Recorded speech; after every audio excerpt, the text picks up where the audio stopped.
What's up? So, I want to make a video because I want to share something that I thought would be really cool to share.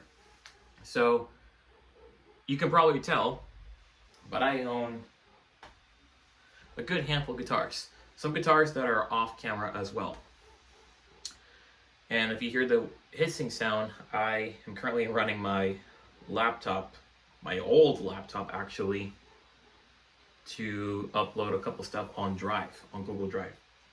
But anyways, I want to share you guys something that I think would be really cool that probably is going to be, I don't care if this video is going to be viral. I don't care. If it's viral, great. If it's not, that's totally great too. But I want to share something that I think is going to blow your eyes. So I stumbled across this guitar a few months ago this year, and I instantly fell in love with it. Seriously. I seriously fell in love with it. But the interesting part about this guitar is that it's only one of a kind. It's one of one. That's it. And it's a pretty interesting guitar because it has an interesting story that I've read on the description of the market posting that was on. And let me just show you the guitar. It's actually behind me, so let me just show you guys what I have here. You're gonna be blown away. But it's this guy right here.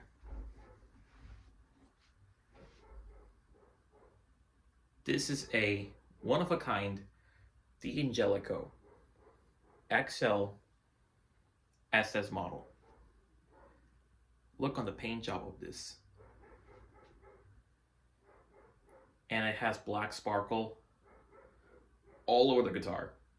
Front portion, the back as well. I don't know if the camera can capture the black sparkle, but it has sparkle finish all over the guitar, including the neck itself. Yeah.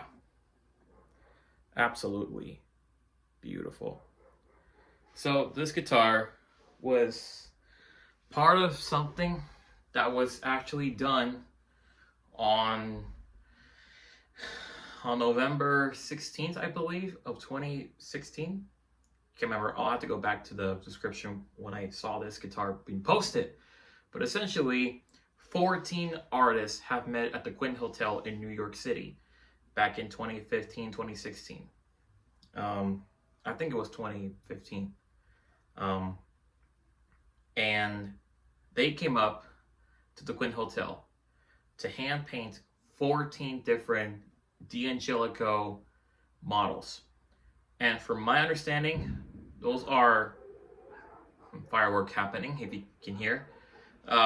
Basically, there was like, I think 14 different guitars that were not in production, that were prototypes, or maybe models that were popularized but needs to get a makeover.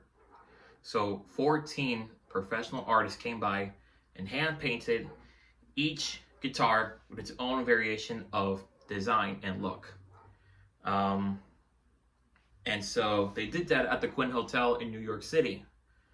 And I never know if it's actually true because I try to look it up and it didn't search. Really, the description on Reverb only says it. I'll have to ask the seller to see if it's actually if there's more to the story or if there's any pictures I can find online. But what's interesting is that the guitar, from what I can tell, is a prototype because the serial number is not printed on the back of the headstock. And I really looked at it like really close, and no, there's no serial number on the back of the headstock. It's actually inside on the F-hole. So from what I scanned, this is a 2015 model. So yeah, I mean, that's fairly reasonable. to have this guitar being 2015 that was done and hand painted in 2015 in November. And so, like I said, there was like a painting thing happening at the hotel. So 14 different artists hand painted 14 different guitars of the best of their abilities. And this guitar was one that was hand painted at this particular paint job. You cannot find this anywhere online. This is probably the rarest I own, I've looked at.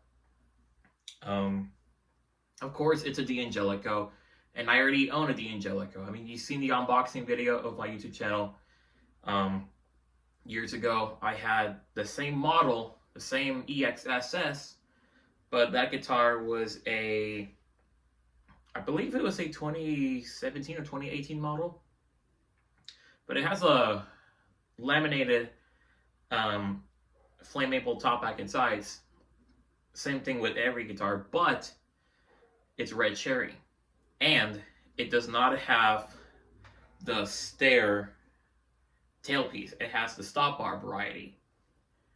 So there's a lot of major differences with this guitar and my other D'Angelico. But the point is that this is one of the guitars that you cannot find anywhere online. And so when I stumbled on this in summer of this year, I was like blown away, because obviously the one thing that caught my eye was the paint job. I mean, look at this. But this guitar is really interesting because it has a lot of differences than the other guitar. In fact, what I'm going to do is I'm actually going to pause the video and share you guys the other guitar of the Angelico of the same model, but give you guys a couple differences. So give me 1 second. Okay, I'm back, and here it is. You already see it before, maybe. If you are stuck into my channel for some time, then you already recognize this guitar. Again, this is the XL SS model, but you can see there are some differences. In fact, let me get the other guitar out, which is right behind here. And you can see already, it's the same guitar, but there's differences in the guitars. First off, what's obviously the paint job, but there's some things that are not on this and things that this have that is not on this. For example, the difference is the bridge. So obviously this one has the Angelico signature stair step piece, while this one has the regular stop bar tailpiece, which you find on most guitars like a Gibson Les Paul or PRS McCarty 594 in single cut. I believe. I don't know. Anyways, but stop bar varieties, you find something like this. The other difference is that these pickups are different. So this guitar has the Seymour Duncan 59 set. This one has the Ken Armstrong humbuckers. So this one has a lot more warmth and punch. This one gets more, I guess, more attack and bite. So there's a lot of differences in the tone. The other differences with these two models is that this guitar has the coil split features on the tone pots. This one does not. So it's a regular 2 volume, 2 control, and a 3-way tone selector setup. This one has the same layout, but on the tone pot, it's coil split. So you can split the pickups to have more of that single coil sound. This one doesn't. So that's another difference. The other difference is that this guitar comes stock with strap buttons, Dunlop strap buttons that are locks, strap locks basically. This guitar comes in stock, regular strap buttons basically. So this is the locking one, this is the regular one. So you don't need a strap lock on this guitar. You can just put the strap on any kind on both ends and you're good to go. This one, you're gonna have to use your locking system in order to put your strap on this guitar. So it's either a plus or a minus, depending on your usage. I like both. I just find that this one to be more quicker to put the strap, while this is taking longer, but it's more secure. So it's for me a win or a plus. And my nose is getting itchy. The other difference as well is the fretboard. So the camera cannot tell, obviously, but this fretboard here is almost like semi-gloss. If you get in certain lighting, this fretboard is kind of semi-gloss, like it shines, reflects a lot. This guitar is regular, you know, fretboard feel. However, the inlays are different. This one has the mother of pearl style block inlays, and my nose is itchy again, I'm so sorry. And this one has the more fancier inlays. It has a blend of mother of pearl and abalone, and they're split. As you can see, they're splitted design, and this one's more of a regular block style, the mother of pearl. So that's a difference there. The things that are the same are things like the tuners. So if you look on these two, they have the same tuners. They have the same pickguard shapes. It's just different material. This one has the tortoiseshell pickguard. This one has the regular black pickguard. These two also have the same output jacks. So, and it has the same knobs as well. So you can see, same knobs, gold plated material. The other difference too is that this one has a stingray on the back of the headstock on the red guitar. This one has part of the design on the back of the headstock too, along with the black sparkle. So big difference in there. But one thing to keep in mind is that they weigh the same, and the neck profiles are the same as well. And the radius, the same thing too. So it's just minor changes that these guitars have in common. But regardless, these guitars are great. This guitar came by 2 days ago, and I'm starting to love it. This Sunday is going to be my first time playing this live. Now, does that say that I prefer this one over the other just because of the sick paint job? No, because with these two, I can like at least choose different variations of the Angelicos if I want to. I mean, and the other thing too, I guess, is that it's not bad to own a guitar from the same brand, you know? If you have a Fender Tele that's part of a American Professional or American Performer, that's great. If you have another Tele from the same company, but maybe in the Player series, that's totally fine too.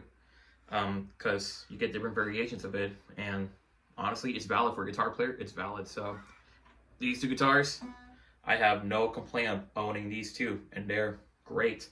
Except this one has more of a fancier look, while this one has more tone versatility. So there's differences in that, but at the end of all, they're the Angelicos. They're both XLSS, and they both sound different, but they sound incredible. So, you know, you want more appearance, and you want more simplicity and tone flexibility. So, yeah, that's basically that. So, anyways, but yeah, I just want to show you guys what this guitar is. Like I said, the rarest guitar I own, and probably the rarest Angelico ever on the market at all. I'm so proud I get to own this one.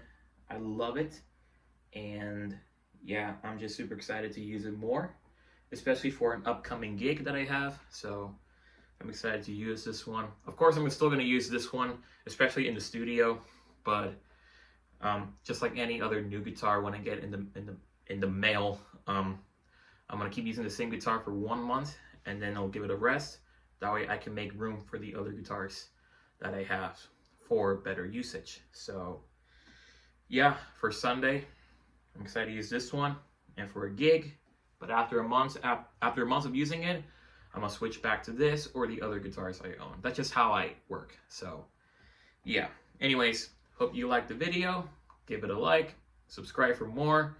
Leave a comment on what your thoughts are.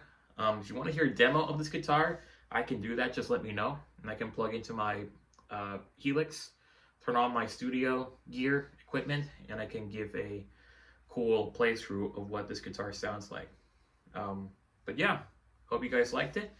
Like and subscribe, and I will see you in the next video. Yeah, that's basically it. Take care.